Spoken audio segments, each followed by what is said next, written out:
എവിടെ? അംഗനവാടിയിൽ എന്തോ വേണ്ടേ? ബിരിയാണി, ഉപ്പുമാവ് മാറ്റിട്ട് ബിരിയാണിയും എന്തോ പൊടിച്ച കോഴി പറയാം കേട്ടോ. നമുക്ക് പരാതി അറിയിക്കാം കേട്ടോ. ദേവികുളം ഗ്രാമപഞ്ചായത്തിലെ 1-ാം നമ്പർ അങ്കണവാടിയിൽ ശംഖു എന്ന ഓമന പേരിൽ വിളിക്കുന്ന പ്രജ്വൽ എസ് സുന്ദർ, അങ്ങനെയാണ് ഞാൻ മനസ്സിലാക്കിയത്.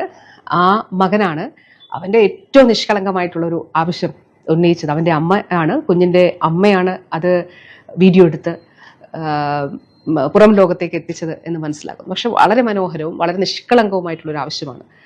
ആ കുഞ്ഞ് ആവശ്യപ്പെട്ടിരിക്കുന്നത് അവൻ അങ്കണവാടിയിൽ ഉപ്പുമാവിന് പകരം ബിരിയാണിയും പൊരിച്ച കോഴിയും വേണം എന്നുള്ളതാണ്.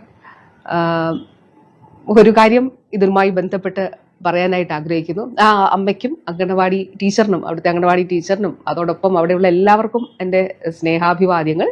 ശംഖുവിനും, പ്രിയപ്പെട്ട ശംഖുവിനും തീർച്ചയായിട്ടും ശംഖുവിൻ്റെ ആവശ്യം പരിഗണിച്ചുകൊണ്ട് നമുക്കിതൊന്ന് പരിഷ്കരിക്കുന്നതിനെ കുറിച്ച് ആലോചിക്കാം. എങ്ങനെയാണ് നമ്മൾ ഇപ്പോഴുള്ള, ഞാൻ പറഞ്ഞല്ലോ, മുട്ടയും പാലും നമ്മളിപ്പോൾ ഉൾപ്പെടുത്തിയിട്ടുണ്ട്. അത് നല്ല വിജയകരമായിട്ട് നടപ്പിലാക്കി വരുന്നുണ്ട്. ബഹുമാനപ്പെട്ട CM തന്നെയാണ് ഉദ്ഘാടനം ചെയ്തത്. അപ്പോൾ നമ്മളുടെ ഈ ഒരു ഇപ്പോൾ നിലവിലുള്ള ഒരു മെനു എങ്ങനെ പരിഷ്കരിക്കാം എന്നുള്ളത് തീർച്ചയായിട്ടും പ്രിയപ്പെട്ട ശംഖു മോൻ ഉൾപ്പെടെയുള്ള എല്ലാ കുഞ്ഞുങ്ങളോടും പറയാനായിട്ട് ആഗ്രഹിക്കുകയാണ്.